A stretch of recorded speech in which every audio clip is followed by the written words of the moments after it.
Muy bien, continuamos aquí en el programa. Está con nosotros la convencional constituyente. Además, es diputada provincial, también es profesora de Derecho Constitucional, Silvia Malfesi, y es del espacio Somos Vida y Libertad.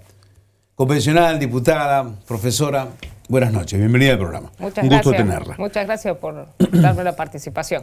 A ver, el trabajo naturalmente que es arduo, pero es propio de una reforma que se está realizando en tan poco tiempo, ¿no? Y estuvieron hasta esta madrugada trabajando en el poder judicial. Un tema que es bastante controvertido, sobre todo porque uno a veces, por un lado están las necesidades de la gente, por otro lado los del poder judicial, del microclima político.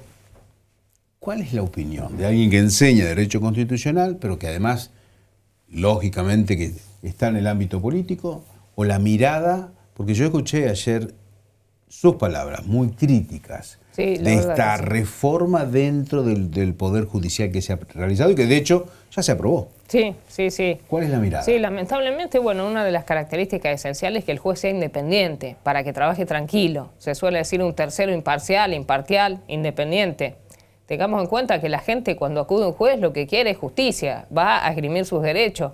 Hay una controversia, un conflicto y el juez como tercero dirime. Por eso yo pienso que la reforma que se hizo es muy peligrosa porque se viola esa independencia del juez. En la selección de los jueces, si bien se crea un consejo para seleccionarlo, porque lo que se discute mucho en doctrina es que haya una participación más técnica para elegir a los más idóneos, hubo una cosa fundamental, que es que no se puso que del resultado de ese concurso se elija a los primeros 3 o a los primeros 5 para que el gobernador de esos elija y proponga a la Asamblea Legislativa. Por ejemplo, una terna vinculante se le llama cuando son los primeros 3. Sí. Al no poner eso, y le pone la palabra vinculante, pero no ponen un límite, realmente le están dando al gobernador una gran cantidad de posibilidades y no se está por los más idóneos. Pero otra cosa más peligrosa, ese consejo de selección está dentro de la órbita del Poder Ejecutivo y eso también lo vemos peligroso. Ese consejo tenía que estar en la órbita del Poder Judicial o quizás a veces cuando uno no sabe dónde poner un órgano se le llama extrapoder porque no está dentro de ninguno de los 3 poderes clásicos. Pero realmente que esté adentro del Ejecutivo y que tenga esta posibilidad el gobernador de elegir a cualquiera, nosotros lo vemos muy peligroso. Lo mismo el juzgamiento de jueces. Es todo un problema porque uno dice, ¿quién juzga a un juez si se le imputa una irregularidad?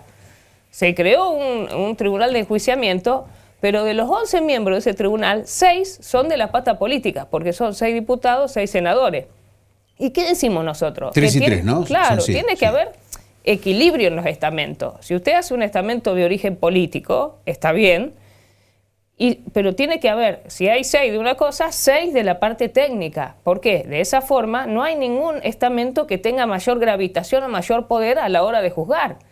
En definitiva, si uno analiza bien y desmenuza cómo está estructurada esta reforma, tanto en lo que hace a la selección como a la remoción de los jueces, se le está dando mucho poder al Poder Ejecutivo. Y yo les dije a los de Unidos, mirá, ustedes tienen mayoría, ustedes hoy hacen esto para darle un mayor poder al gobernador, que es de todos, pero de su línea política. Le digo, pero esto no es una ley, esto es constitución, o sea, no es tan fácil modificarlo después. Y si viene una persona ávida de poder, yo creo que podemos tener un régimen muy autoritario, o sea, es muy peligroso. Bueno, a la hora de la selección de los jueces, la primera pregunta sería, ¿cuál es, mirando la legislación comparada con otras provincias? ¿Qué surge de eso? ¿Cómo lo hacen otras provincias? Miren, en general siempre estos consejos que se han creado están en la órbita del Poder Judicial, para empezar, o sea, no están dentro del Ejecutivo. Y si bien existen variedades en cuanto a cómo se compone, se trata de hacer realmente un equilibrio en cuanto a sus representantes. No veo mal, porque la verdad que no son tantos los representantes en este que se armó, y es bueno porque a veces cuando se hace un órgano colegiado de muchos representantes, eso obsta a que se logre la voluntad. Más allá de eso, le digo, lo ideal es, porque ¿qué pasa? En principio, ¿cómo era la selección de jueces? El Poder Ejecutivo lo proponía al Legislativo y entre los 2 poderes se ponían de acuerdo. En esa práctica, en general, las propuestas eran de gente, por ejemplo, que había tenido una actividad académica excelente, incluso, qué bueno si hubiera litigado, gente que cuando se iba al nombramiento todos aplaudían y decían, se lo merece. Todo ser humano tiene sus ideas políticas, no Seguro. vamos a decir que no vive en un termo el juez. Seguro. Pero generalmente usted veía y se votaba por unanimidad porque había un consenso de decir, la verdad, se lo merece llegar a juez. Ha sido una persona que está en el ámbito académico, que sabe, que va a ser buen juez. Lamentablemente después vino un poco lo que yo llamo la politiquería y en vez de elegirse a los mejores, se tendió a hacer una elección de los amiguitos del poder. Porque no hay duda que si uno tiene jueces de su color político, puede hacer muchas más cosas. Entonces, la idea fue, hagamos algo más técnico. Y se empezaron a crear estos consejos, como órganos colegiados, que lo que hacen es como un tamiz técnico. ¿Por qué? Quienes quieren ser jueces se presentan a un concurso, que es como un examen, y después cuando se termina ese concurso público, transparente, que se hace todo con un procedimiento previsto, se hace una lista y se elige, como le decía, a los que sacaron mejor nota, o sea, a los mejores. Sí. Y lo que se le da al gobernador es la posibilidad de elegir, eso sería una actividad discrecional, o sea, el gobernador puede elegir entre eso, por eso se le llama terna vinculante. En general, en la mayoría de las provincias está un sistema así. En realidad, le digo, en doctrina hay de todo, ¿eh? Hay quienes dicen, ¿por qué no elección popular de jueces? Que es todo un tema. Sí. ¿Por qué no hacerlo como fue el sistema tradicional de forma política? Le digo yo, personalmente no veo mal esto. Hay un debate también con respecto a qué elegir, si es preferible la instrucción académica o el trabajo, el expertise del hombre que litigó tanto tiempo, que por ahí es una falencia del ámbito académico. Sí, no hay duda que sí. Bueno, yo personalmente, opinión personal, creo que sería bueno que sea una persona que haya litigado. Porque como bien dice, una cosa es saberse toda la teoría, que no digo que no sea importante, pero el fragor de la vida del tribunal y ver lo que es la justicia en forma palmaria, yo creo que es importante para un juez. No veo mal el sistema, pero veo muy peligroso, como le digo. No puede... Lo más lindo que llamamos a todas las fuerzas vivas, que nosotros incluso el bloque Somos Vida y Libertad, desde que se sancionó la ley de necesidad, ya habíamos hablado porque nos habían invitado.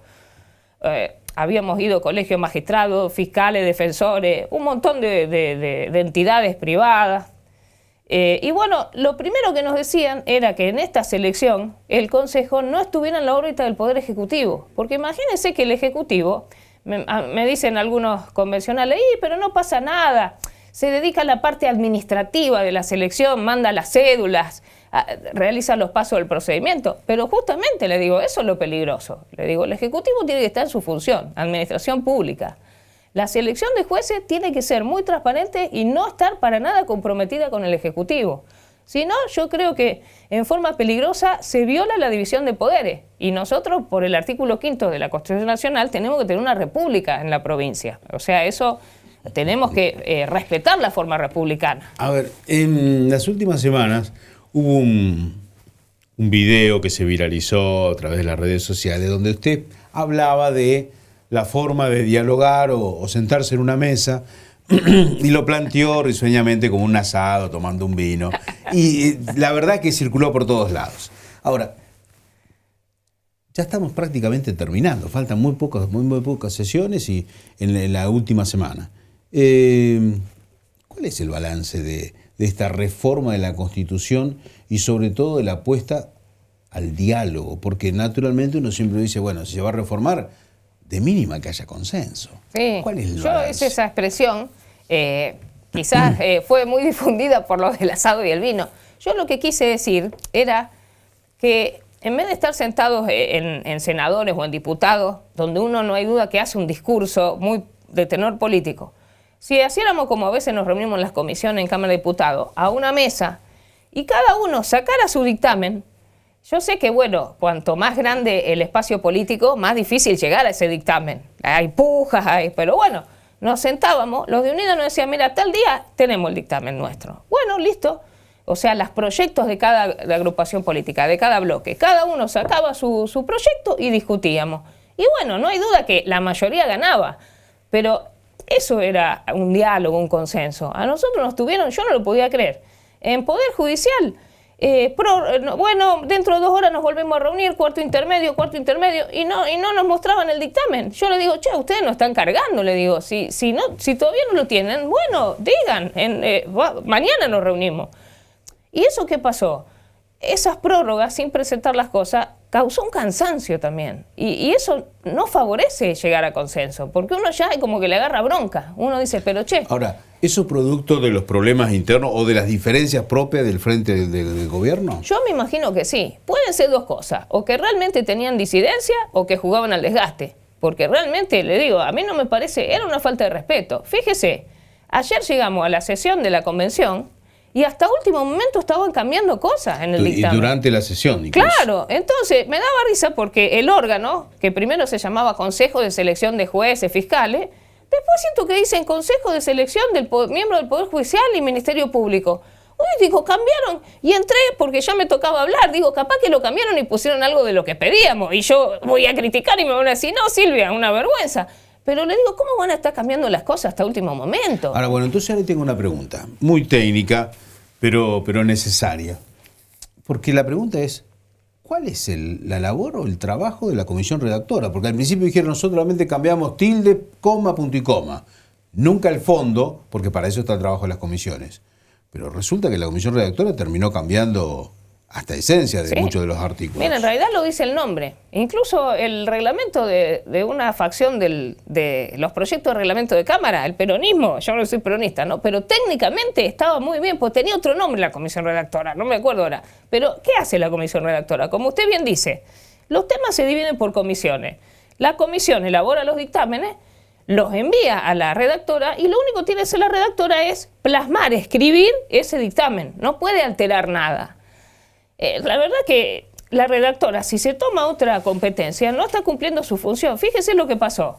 De una de las comisiones sale un texto que decía, no textual, pero decía, si no hay contraprestación, no hay tasa. O sea, el contribuyente, si en una tasa no tiene contraprestación, usted se puede defender. Yo cuando vi eso dije, ¡qué hermoso! Hasta lo felicité, digo, bueno, algo bueno. Bueno, cuando llega la redactora lo sacaron. Le digo, ¿pero cómo ustedes lo sacaron? Si ustedes no tienen competencia para sacarlo. Y así todo. O sea, en definitiva, si no hubieran hecho nada y que la redactora haga todo. Incluso de inicio en el reglamento decía que si las comisiones en un plazo no hacían su dictamen, lo hacía la redactora. Es una barbaridad. La redactora no tiene competencia. Lo dice el nombre, está para escribir nada más. Le digo, yo veo todo un trato, pero vicio tras vicio en el procedimiento. Okay, entonces la pregunta lógica es, ¿qué va a pasar después de que esto se apruebe, se sancione, lógicamente se jure la próxima semana? Porque es posible que esto provoque muchos juicios en contra de la nueva Constitución. Yo creo que pueden haber planteos. Ya existe una acción respecto de la ley de necesidad que tuvo muchos vicios. Y ayer con Lucila Lexman, que está en el bloque nuestro, de Somos Vida y Libertad... Habló de la Corte Nacional ella, ¿no? Sí, pero en dos momentos ella quiso hablar. En uno se sintió aludida porque el reglamento dice que si otro convencional lo nombra, usted puede pedir la palabra. No se la dieron. Después en otra oportunidad, no me acuerdo por qué motivo, pero podía hablar tampoco. Y ayer, que después la llevé hasta la casa, estaba muy enojada. Me dice, mirá, yo estoy pensando en hacer algún planteo judicial. Dice, porque no puede ser. Esto es vicios muy graves. Ya no dejar hablar, realmente, nada, es de no creer. Yo la verdad que es un honor estar en una convención. Yo nunca pensé llegar a convencional. Para mí ha sido un honor. Pero este trato es humillante. La verdad es que es humillante y uno se siente como usada. Como que fue ahí una convidada y que no pudo hacer nada, ni una coma. Le reitero, sé que la mayoría gana, no hay duda, pero abrirse un poco al debate, de decir, bueno, escuchar los motivos por los cuales uno está en contra de algo tan peligroso como la división de poderes, no veo, la verdad que no veo una recepción de parte del oficialismo buena. Convencional, muchísimas gracias por su tiempo y explicarnos esto, lo que está pasando en la convención. Gracias. Un gusto haber estado en su programa. Gracias a usted.